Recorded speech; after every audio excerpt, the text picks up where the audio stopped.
Таң атпай, Эрнис Асек уулу. Бул талаага келген элек экөөбүз. Бак түбүндө олтурганбыз, күз эле. Бул көпүрө болгон ыйык көпүрө, экөөбүздү коштоп турган түз эле.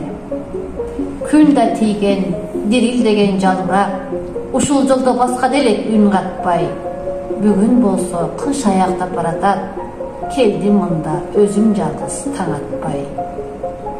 Келдим мында, талаабызды кар баскан, таңдай жарып чымчыктар да сайрабай, көпүрөбүз көңүлү жок сумсайып, салам берип коюуга да жарабайт.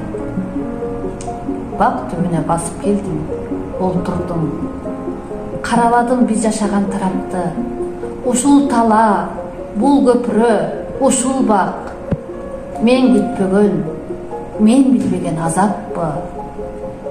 Күн да тийбейт, дирилдебейт жалбырак, жолду карай басып келем, үн катпай. Дагы бир кыш аяк тоодо билинбей, келдим неге мынча жалгыз таң атпай.